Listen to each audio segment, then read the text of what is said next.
Bonjour mesdames et messieurs, je suis en fait tout à fait ravi de vous retrouver dans cette nouvelle édition de Midi au Caire. Comme vous savez, pendant cette édition de vendredi, on essaye de vous présenter presque les grands événements qui ont émaillé la scène égyptienne durant les derniers jours, notamment durant les dernières 48 heures. Mais avant de commencer cette tournée dans le monde égyptien, j'aimerais vous donner une toute petite pause.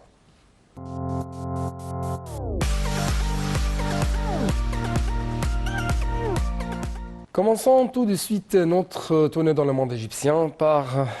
cette nouvelle importante. Le Premier ministre Dr Mostafa Madbouli a tenu une réunion en vue de faire le point sur les préparatifs logistiques de la tenue de la 27e conférence des parties à la Convention cadre des Nations Unies sur le changement climatique COP27 à Sharm el-Sheikh le mois prochain, et ce en présence de la ministre de l'Environnement Yasmine Fouad et du ministre adjoint du ministère des Affaires étrangères, le coordinateur général de la COP27 Ashraf Ibrahim. Les explications tout de suite.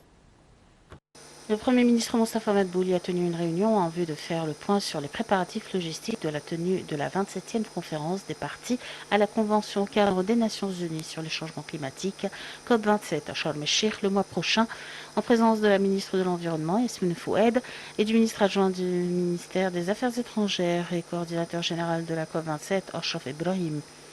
Le chef du gouvernement a souligné l'importance d'intensifier les efforts de tous les organes chargés d'organiser la COP27 à Sharm el-Sheikh, notamment que le dossier du changement climatique constitue une priorité sur l'agenda de l'État égyptien. Madbouli a loué le rôle clé joué par les organisations de la société civile sur les questions climatiques et les sujets liés à l'agenda de la COP27, soulignant qu'elles représenteront un partenaire clé dans la réussite de cette conférence grâce à leurs efforts pour présenter des idées et des initiatives constructives pour servir la question climatique et contribuer à la sensibilisation du changement climatique. La réunion a également abordé les préparatifs pour l'organisation de l'événement d'ouverture de la conférence sur le climat, notamment que la liste de ses participants comprend un grand nombre de chefs d'État, de personnalités internationales de premier plan et d'organisations actives. La réunion a abordé aussi la situation de la préparation des zones vertes et bleues, alors que la zone verte présentera des projets et des innovations du secteur privé, de la société civile, de la jeunesse et de divers ministères en ce qui concerne la lutte contre les effets du changement climatique, tandis que la zone bleue, qui sera gérée par le secrétariat des Nations Unies, verra des événements auxquels participeront des chefs d'État, des délégations officielles, des négociateurs et d'autres organismes accrédités.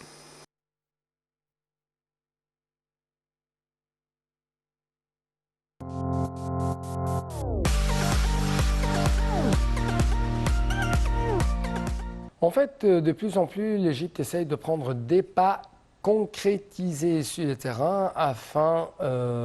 d'arriver à une sorte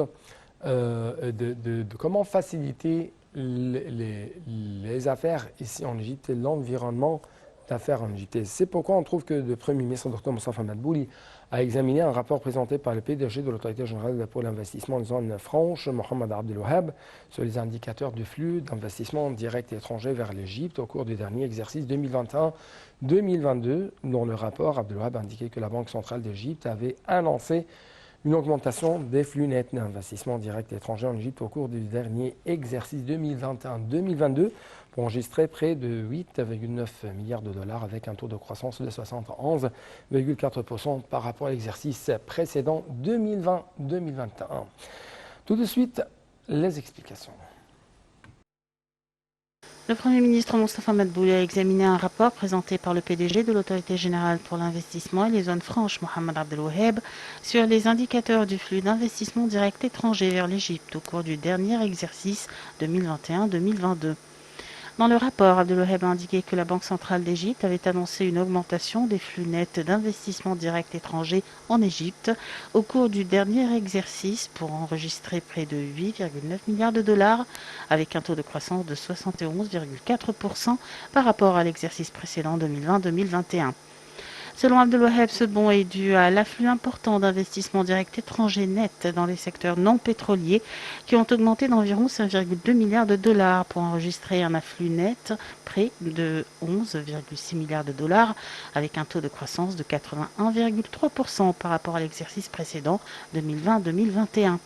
Il s'agit d'un taux sans précédent au cours des 10 dernières années, ce qui confirme la résilience de l'économie égyptienne face aux défis locaux, régionaux et mondiaux, a-t-il dit. Abdelwaheb a fait état des composants des investissements directs étrangers nets dans les secteurs non pétroliers, notant que la hausse réalisée était le fruit d'une augmentation des flux nets de l'étranger afin de créer de nouvelles entreprises ou d'augmenter le capital d'environ 2,1 milliards de dollars pour atteindre près de 3,4 milliards de dollars, dont 238,2 millions de dollars alloués à la fondation de nouvelles entreprises. Cette clause représente soit 29% des investissements directs étrangers nets dans les secteurs non pétroliers, a-t-il dit.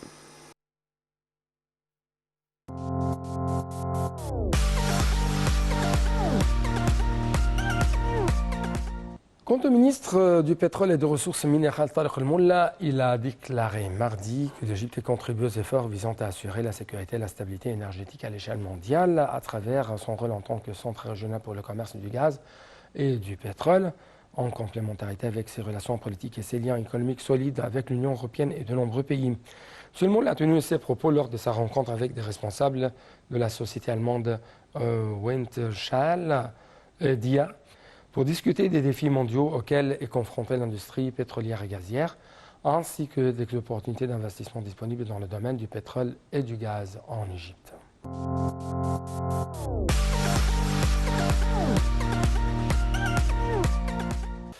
Parlons des sciences, mais aussi des technologies, la ministre de l'Éducation et de l'Enseignement technique, Reda Higazi, a examiné lundi avec l'ambassadrice des Émirats arabes unis en Égypte, Mariam Al-Qadi, les moyens de renforcer la coopération commune dans le domaine de l'éducation. M. Higazi a souligné lors de cette réunion la profondeur, mais aussi la étroitesse des relations entre l'Égypte et les Émirats arabes unis, frères, ce qui reflète l'importance de la coopération dans l'éducation et de la création de nouvelles opportunités d'investissement entre les deux pays. La réunion a abordé le rôle du ministère dans la découverte des personnes talentueuses. L'État est soucieux de développer l'enseignement, d'encourager l'innovation et de travailler à découvrir et à prendre soin des personnes talentueuses dans tous les programmes académiques et toutes les activités scolaires et d'affiner leurs compétences dans toutes les disciplines. C'est ce qu'a précisé M. Higazi.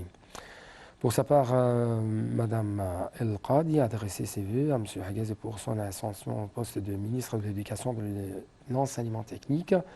signalant qu'il tenait toujours à renforcer le lien de coopération avec les les Émirats arabes unis en matière d'éducation, reflétant ainsi la compréhension et l'harmonie entre les deux États arabes. On prit part à la réunion, entre autres, le conseil du ministre pour le développement administratif et superviseur du département central des affaires du bureau du ministre, Sherine Hamdi, et le chef du département central pour le développement des programmes scolaires, Akram Hassan.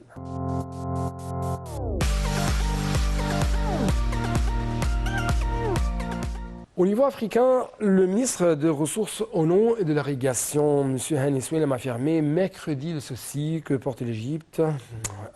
au soutien de développement dans tous les pays africains d'accélérer le progrès au niveau de la mise en œuvre des objectifs de développement durable, notamment le 6e objectif concernant par le secteur de l'eau. L'entretien a porté sur la possibilité de coopération via la mise en place des dernières retouches du protocole de coopération entre les deux pays dans le domaine de fonctionnement et de maintenance des installations hydriques, de prévision des inondations et de la sécheresse, en plus de l'importance du partenariat entre les centres de recherche des deux pays dans le domaine de gestion de l'eau. Lors d'un entretien avec le ministre nigérien de l'eau, Suleiman Hussein Adamou, et la délégation d'accompagnants,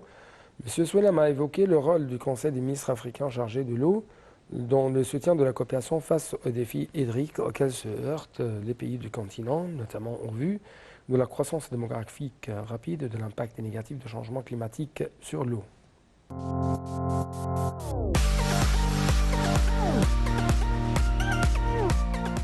Le Centre d'information et de soutien à la prise de décision IDSC du Conseil des ministres a dit que la promotion de la coopération égypto-africaine représentait un objectif prioritaire de l'État égyptien au cours de la phase actuelle. Dans son analyse sur la coopération égypto-africaine, l'IDSC a indiqué que la direction égyptienne était consciente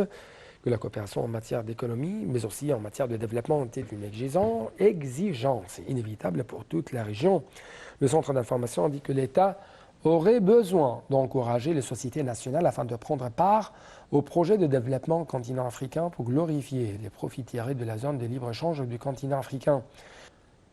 Il a jugé importante l'amélioration de l'infrastructure du secteur de transport afin de renforcer la capacité de l'Égypte à avoir accès à de nouveaux marchés.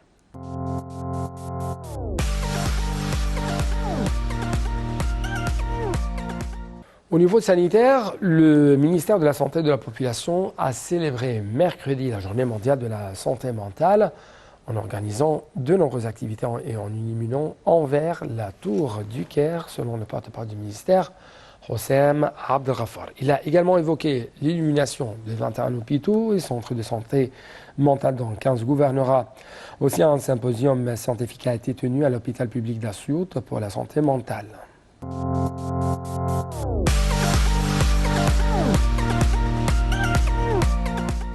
Au niveau touristique, le Premier ministre Dr Mostafa Madbouli a souligné que malgré la grande concurrence avec d'autres pays, plusieurs défis auxquels est confronté le secteur du tourisme égyptien, l'État est tout à fait prêt à fournir tous les moyens d'assistance pour soutenir ce secteur, conformément aux directives du président Abdel Fattah al-Sisi, afin de faire progresser le secteur du tourisme.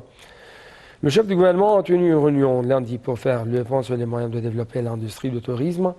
en présence des ministres du logement, des communautés urbaines, Hassam El-Ghazar, du tourisme et des antiquités, Ahmed Issa, de l'aviation civile, Mohamed Abbas Helmi, et un certain nombre d'investisseurs touristiques. Lors de la réunion, M. Madbouli a souligné la conférence économique qui doit se tenir dans quelques jours. Il y aura une session complète sur les moyens de faire avancer le secteur du tourisme, à laquelle assistera le ministre du Tourisme et de l'Aviation civile dans le but de proposer un document de recommandation afin de faire progresser ce secteur.